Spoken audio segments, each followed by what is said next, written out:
Hello বন্ধুরা, আমার নবম শ্রেণীর সকল ভাই ও বোনেদের ভালোবাসা জানিয়ে আজকে আমি শুরু করছি মহুয়ার দেশ, কবি সমর সেন।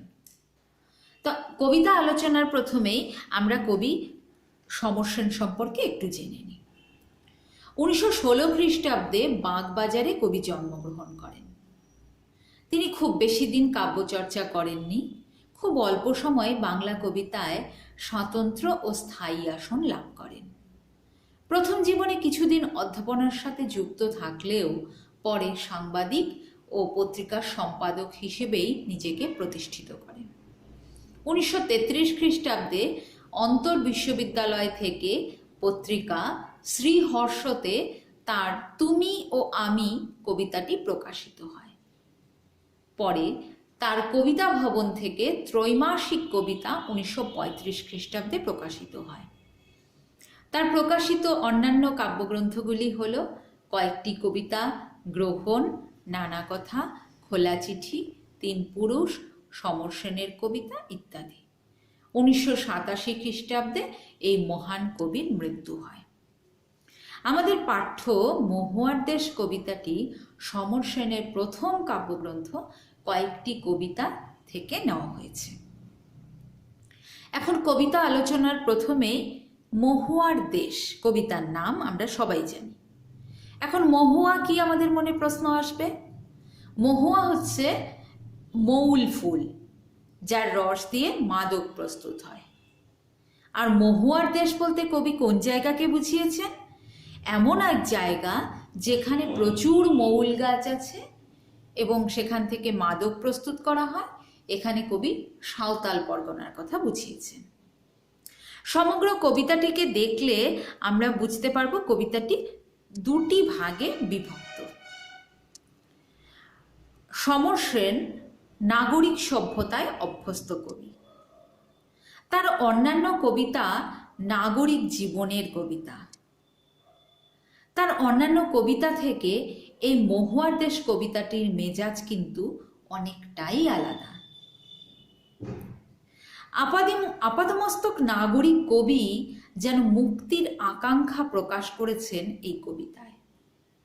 যিনি সারা জীবন নগর সভ্যতা তথা নগর জীবনে অভ্যস্ত, তার দৃষ্টিতেই ধরা পড়েছে গ্রাম জীবনের বেঁচে থাকার লড়াই। কেননা নাগরিক মন নিয়ে যখন কেউ গ্রামকে দেখে, তখন গ্রাম তার কাছে হয়ে ওঠে ছায়া সুনিবিড় শান্তির নীড়, দুদণ্ডের শান্তির আশ্রয়। কিন্তু যখন নগর জীবন ছেড়ে প্রকৃতিলগ্ন মানুষের খুব কাছে দাঁড়ানো যায়, তখন দেখা যায় যে তারাও কিন্তু খুব শান্তিতে নেই। সময়ের সাথে সাথে পুঁজিবাদী সভ্যতা থাবা বসিয়েছে সেখানেও। এখানে আজ শান্তি অমিল। কবি শহুরের দৃষ্টিকোণ থেকে দেখা হয়েছে কবিতার প্রথম পর্যায়ে। আর দ্বিতীয় পর্যায়ে মহুয়ার দেশকে দেখেছেন খুব কাছ থেকে। মহুয়ার দেশের প্রকৃতি ও তার মানুষগুলোর সাথে গভীরভাবে মিলেমিশে উপলব্ধি করেছেন এদেরকে। আপাদমস্তক নাগরিক কবি দেখাতে চেয়েছেন জীবন যন্ত্রণা, জীবনযাপনের ক্লান্তি এগুলো কোনো নির্দিষ্ট ভৌগোলিক সীমায় আবদ্ধ নয়।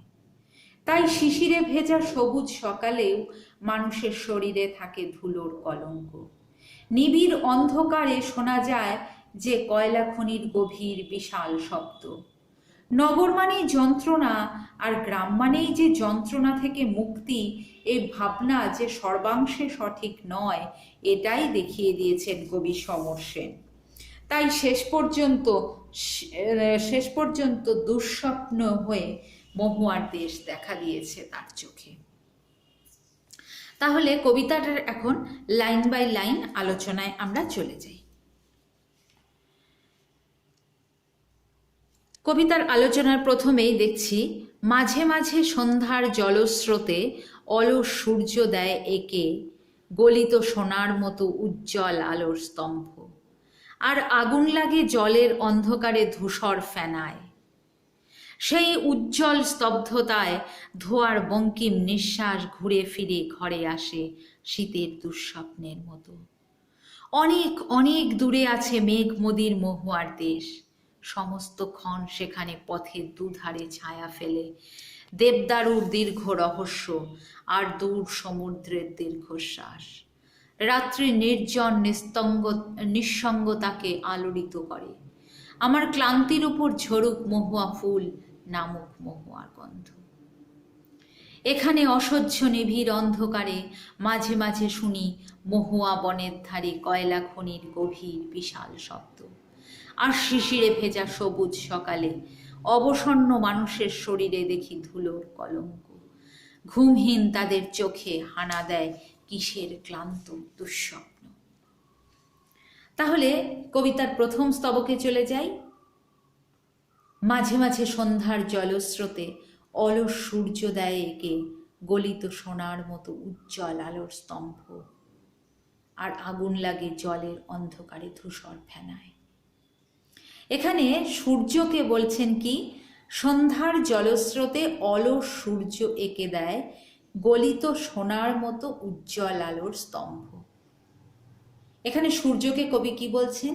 সূর্যকে বলছেন অলস সূর্য। এই অলস সূর্য কি করছে? এই অলস সূর্যই গলিত আলোর স্তম্ভ এঁকে দিচ্ছে। এখানে দিনের বেলায় অস্তগামী সূর্যের ক্লান্ত বিষণ্ণ রূপটিকেই ফুটিয়ে তুলতে কবি অলস বিশেষণটি প্রয়োগ করেছেন। অর্থাৎ দিনের শেষে যখন সূর্য অস্ত যায় তখন তার আলো অনেকটাই ম্লান হয়ে যায়। এই ম্লান আলোকেই কবির অলস বলে মনে হয়েছে। কারণ সেই সকাল থেকে শুরু করে সারাটা দিন আলো রোদ প্রদান করার পর সূর্য আজ অস্তগামী, তিনি পাটে বসতে চলেছেন। ঠিক যেমন আমরা সারাটা দিন সকাল থেকে কাজ কর্ম করে অফিস আদালত সেরে যখন বাড়ি ফিরি তখন যেমন ক্লান্ত হয়ে যাই, আমরা অলসতা আমাদের চেপে বসে, অলস হয়ে যাই আমরা ভীষণভাবে, ঠিক সেই রকম কিন্তু এখানে সূর্যকেও অলস বলে কবির মনে হয়েছে। সেই অস্তগামী সূর্য তার ম্লান আলোয় সন্ধ্যার জলস্রোতে করেছে কি, গলিত সোনার মতো উজ্জ্বল আলোর স্তম্ভ এঁকে দিয়েছে। এখানে যখন সূর্যের ম্লান আলো, অস্তগামী সূর্যের ম্লান আলো যখন নদীর জলের ওপর পড়ে তখন তোমরা দেখবে যে একটা সোজা দণ্ডের মতো রেখার সৃষ্টি হয়, আর সেই রেখাটা চকচক করতে থাকে যেন গলিত সোনা, ঝকঝকে, একেবারে ঝকঝকে রূপ তার, তাকে মনে হয় যেন উজ্জ্বল আলোর স্তম্ভ।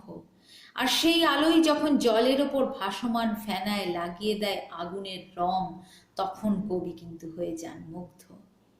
কিন্তু এ দৃশ্য বেশিক্ষণ স্থায়ী হয় না, কারণ আগুন লাগে জলের অন্ধকারে ধূসর ফেনায়।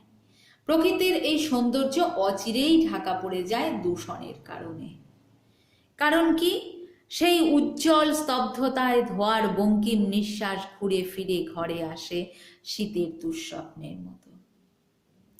কারণ শহরের দূষণ থেকে তিনি মুক্তি কিন্তু পাননি।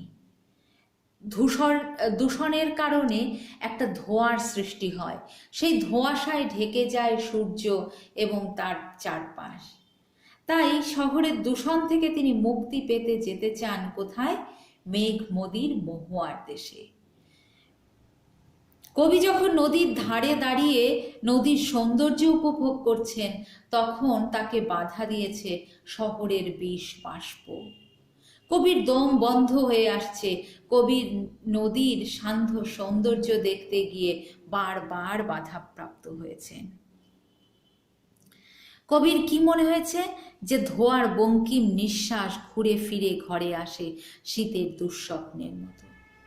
কবি যখন এই ইট কাঠ পাথরে ঘেরা শহরে হাঁপিয়ে উঠেছেন তখন তিনি বারবার বলেছেন, ধুর, আমি এই শহরে আর থাকতে চাই না, আমি চলে যেতে চাই সেই মেঘ-মদির মহুয়ার দেশে। কারণ কবি এখানে বলছেন, দেখো, অনেক অনেক দূরে আছে মেঘ-মদির মহুয়ার দেশ, সমস্ত ক্ষণ সেখানে পথের দুধারে ছায়া ফেলে দেবদারুর দীর্ঘ রহস্য, দূর সমুদ্রের দীর্ঘশ্বাস। রাতের নির্জন নিস্তঙ্গতাকে আলোড়িত করে।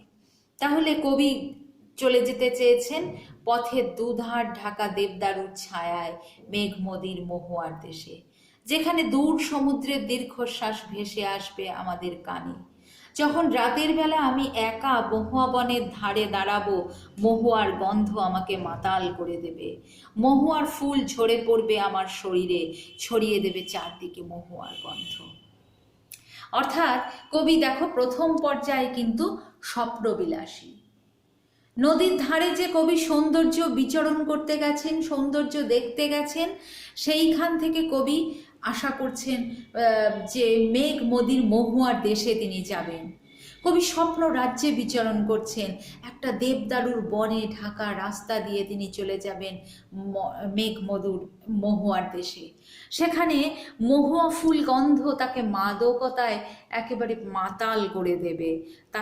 তার চারদিকে থাকবে মহুয়া ফুলের বাগান এবং চারদিকে নামবে মহুয়ার গন্ধ। কিন্তু দ্বিতীয় পর্যায়ে এসে কবি কি দেখছেন? এখানে অসহ্য নিবিড় অন্ধকারে মাঝে মাঝে শুনি মহুয়া বনের ধারে কয়লা খনির গভীর বিশাল শব্দ। দ্বিতীয় পর্যায়ে মহুয়ার দেশে পৌঁছে কবির স্বপ্ন কিন্তু একেবারে ভেঙে গেছে।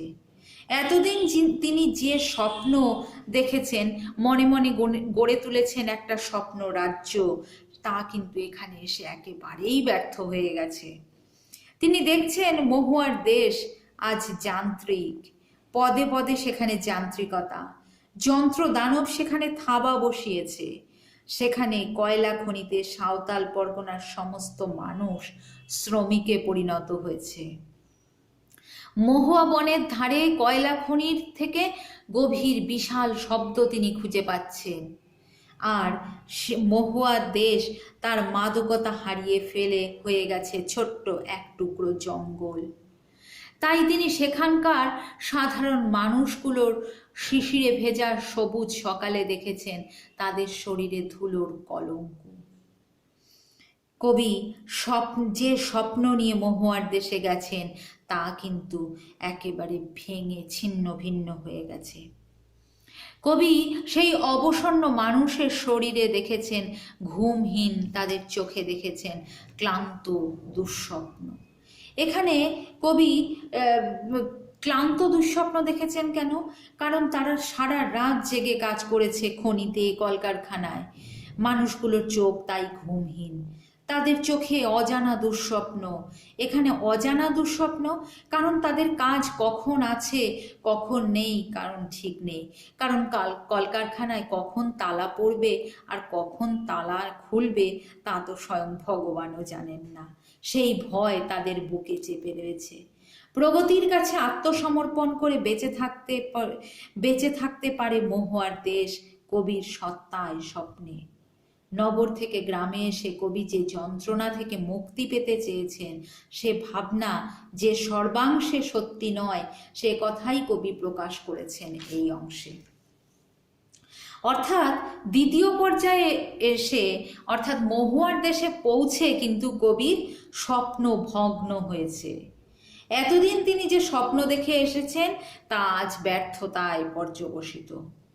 তিনি দেখেছেন মহুয়ার দেশ আজ যান্ত্রিকতায় আচ্ছন্ন। আজকে মহুয়ার দেশ তার সমস্ত মাদকতা হারিয়ে ফেলেছে, এক টুকরো ছোট্ট জঙ্গলে পরিণত হয়েছে। এতদিন যে আশা আকাঙ্ক্ষা তিনি মনের মধ্যে পুষে রেখেছিলেন তা কিন্তু তার সমস্ত বিনষ্ট হয়ে গেছে। তাই যে স্বপ্ন নিয়ে মহুয়ার দেশে গেছিলেন তা কিন্তু কবির একদমই পূরণ হয়নি। আজকে এ পর্যন্তই। ভালো লাগলে অবশ্যই লাইক, কমেন্ট, শেয়ার করবে। আর বুঝতে যদি অসুবিধে হয় আমাকে অবশ্যই জানাবে। আমি পরে আরেকটা ভিডিও করে তোমাদের সেখানে সব সমস্যার সমাধান করে দেব। টাটা।